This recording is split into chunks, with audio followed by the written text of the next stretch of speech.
शुक्र खुदा में रज़वी हो. Last week, I briefly discussed the importance of safeguarding and protecting your most and my most valuable possession, and that is our Iman. There is nothing more valuable than your Iman. We may lose everything, our wealth, our property, everything precious and beloved to us can be lost, even our lives. But more precious than all of that is our Iman. More valuable than everything is our Iman. Because a man dies being a billionaire, a man dies owning thousands and thousands of acres and hectares of land, but he dies without Iman, he has died with nothing.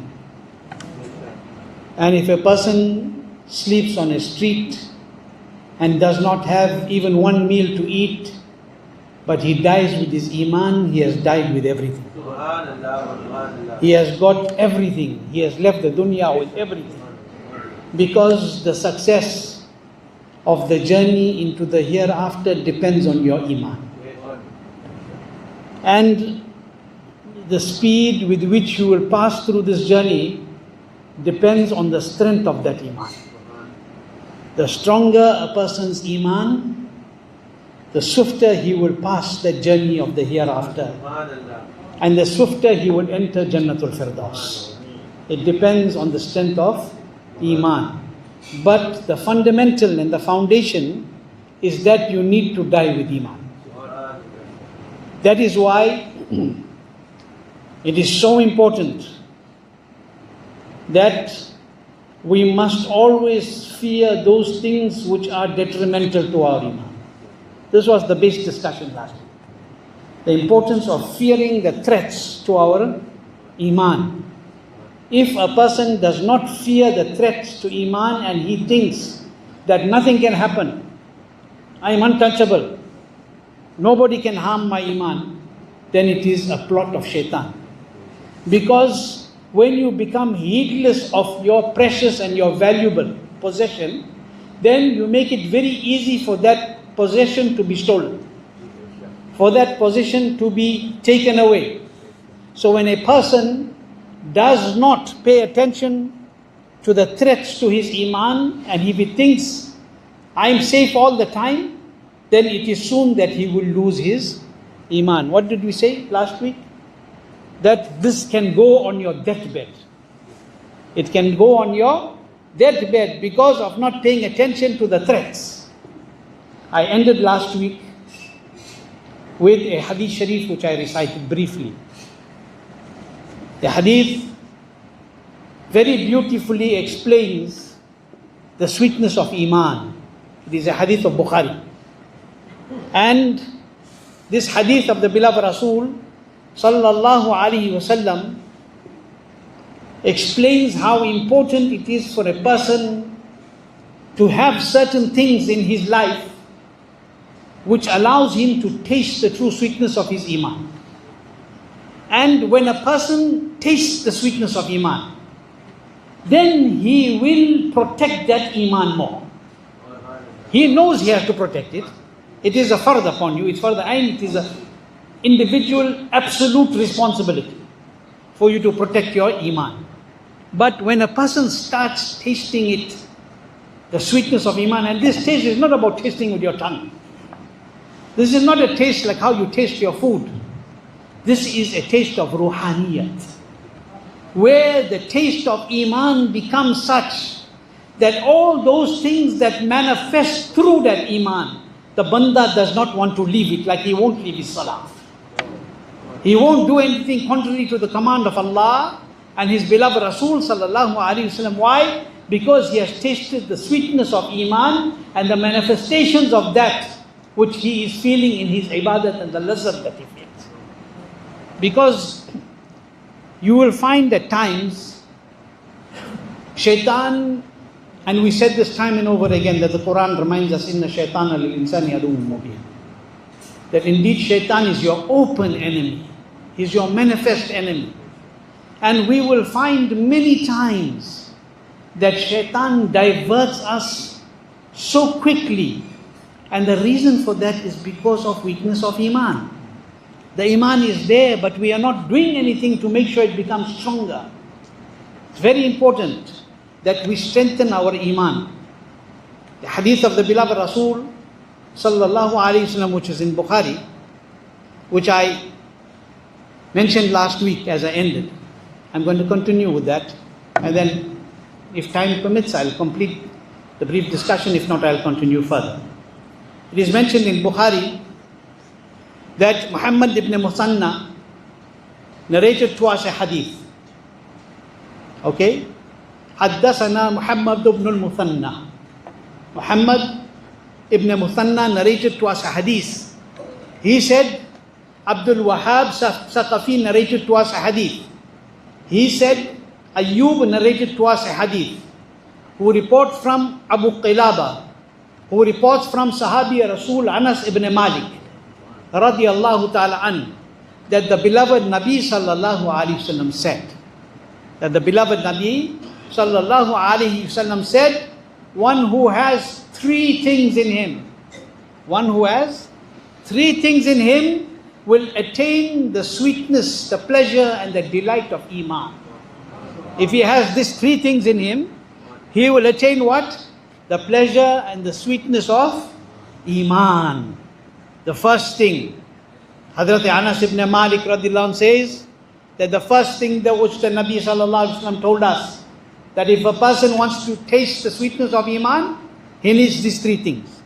What is the first thing? That he will love Allah and His Rasul sallallahu alaihi wasallam above everything else, above the entire creation. This is Iman.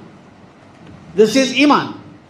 And the first thing that the Nabi sallallahu alaihi wasallam said, that if you have these three things, you will taste the sweetness of Iman. What is the first thing that he said? He didn't say namaz. He didn't say any amal. He said that which has to do with your Iman. The first thing, he said the first thing which the beloved Rasul sallallahu alaihi wasallam said, that ثلاث من كنا فيه وجد علاوة الإيمان أن يكون الله ورسوله أحب إليه مما سواهما.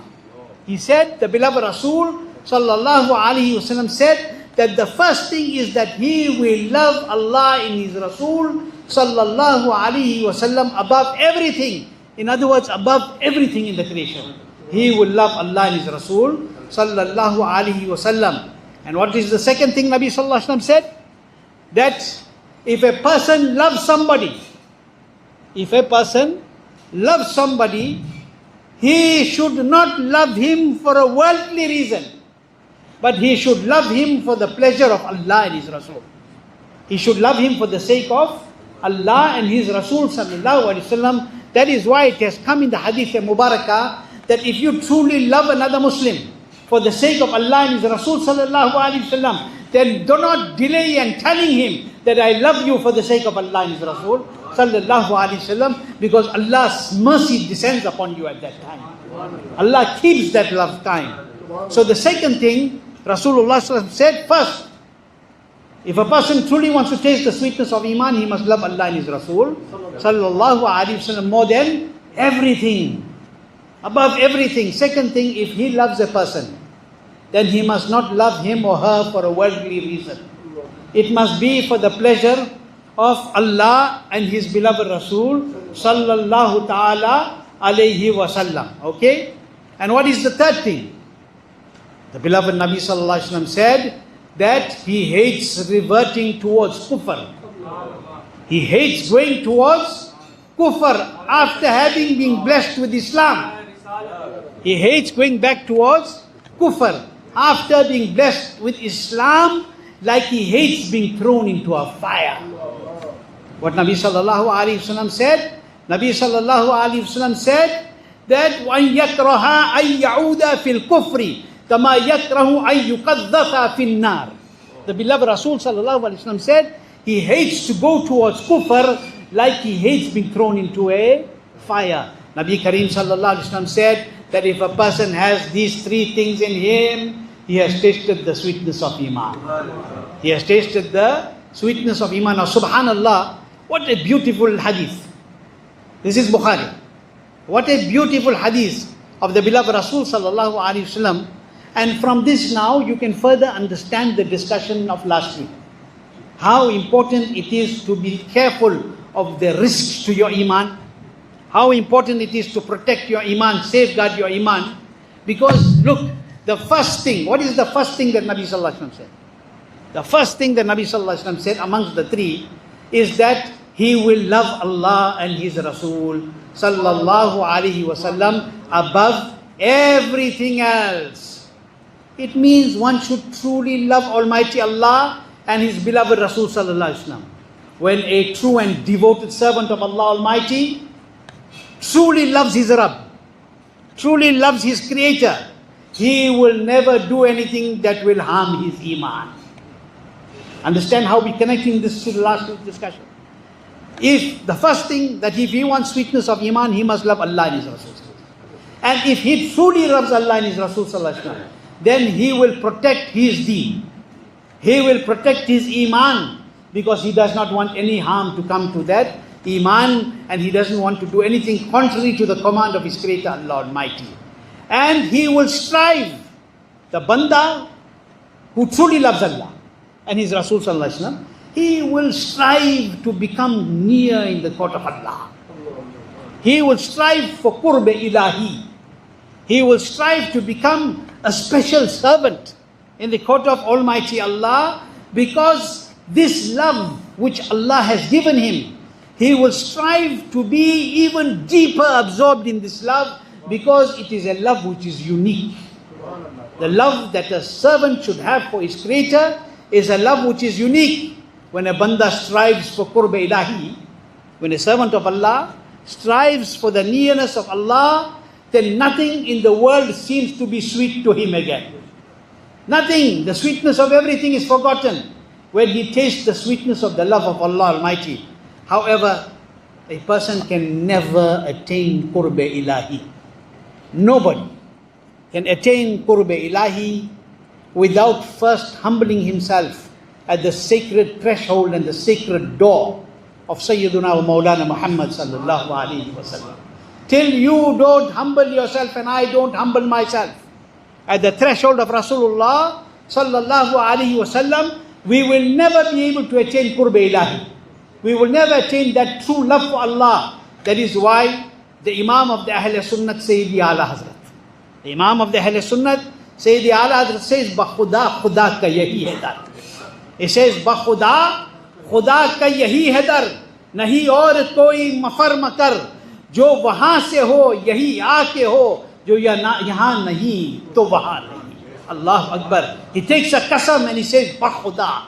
He says, Ya Allah, it is this alone which is the gate to Almighty Allah. What? Madinatul Munawwara, the court of Rasulullah sallallahu alaihi wasallam. It is this alone which is the gate to Almighty Allah. There is no other destination for the homeless like us. We got nowhere else. Whoever is connected there is humbly present here. Whoever is disconnected from here, there he is totally aimless. In other words, he cannot understand the closeness in the court of Allah. Above all things is the love for Allah and His Rasul sallallahu alaihi wasallam. You know, subhanallah, about the qurb of Allah, the true love for Almighty Allah. Hazrat Sayyidina Imam Abul Qasim Kushairi radiallahu anh. Hazrat Sayyidina Imam Abul Qasim. I'm discussing a person loves Allah and His Rasul more than everything. He will taste the sweetness of it. We are talking about the love for Allah. I will discuss further, Allah willing, next week. Hazrat Imam Kushairi says something very beautiful. He says, Sharibtul hubba ka'san ba'da ka'sin. Sharibtul hubba ka'san ba'da ka'sin. Fama nafida sharabu wala rawit. What does he say? He says, I drank the goblet of love. Which love? The love of my Rabb. He said, I drank the goblet of my Rabb, goblet after goblet. This is not physical. He says, I drank the goblet of love, goblet after goblet, yet the drink was never exhausted, nor was I ever satisfied. Allahu Akbar. This is very deep. This is a very deep couplet that Imam Abul Qasim Kushairi has mentioned in his Risala Kushairiyah. He says that the love of Almighty Allah, it's a very beautiful mystical expression which he is mentioning. He says that the love of Allah and the beauty of attaining Qurb Ilahi and the sweetness is such a unique and divine drink of love that the one who tastes the sweetness of this love does not see anything else. He can't see anything else, and the more he drinks, the more he becomes thirsty. The more he yearns for the closeness of his Rabb, the more he wants to be closer. And the court of Allah, all he yearns for is for the closeness and the love of his Creator, Allah subhanahu wa ta'ala. But we once again have to understand, and I'm going to end with this discussion, that the only way to attain this qurb in the court of Allah, the only way to attain this closeness in the court of Allah is through Sayyidina Muhammadur Rasulullah sallallahu ta'ala alayhi wa sallam. None will ever understand or taste the sweetness of Qurb Ilahi or the sweetness of Iman unless and until he absorbs himself completely in the love of Muhammadur Rasulullah sallallahu alaihi wasallam. Why? Because the pleasure of Allah is in the pleasure of Rasulullah sallallahu alaihi wasallam. The pleasure of Allah is in the pleasure of Rasulullah sallallahu alaihi wasallam, and the gateway to Qurb Ilahi is Muhammadur Rasulullah sallallahu ta'ala alayhi wa sallam. And that is why Imam Ahl Sunnat said very beautifully, he says, Khuda ki raza chahte hai do alam, Khuda ki raza chahte hai do alam, Khuda chahta hai razae Muhammad. Both the worlds are yearning for the pleasure of Allah Almighty. Both the worlds are yearning for the pleasure of Allah Almighty, but the pleasure of Almighty is in the pleasure of Muhammad sallallahu alaihi wasallam. So if you want to attain Qurb Ilahi, if you want to protect your Iman, then the first thing, if you want to taste the sweetness of Iman, the first thing is to love Allah and His Rasul sallallahu alaihi wasallam above everything. When we start to do that sincerely, in the real sense, then you will find that everything else becomes secondary, and your primary objective and purpose in life is to become close in the court of your Rabb Almighty Allah. And the gateway for that is Muhammadur Rasulullah sallallahu alaihi wasallam. Allah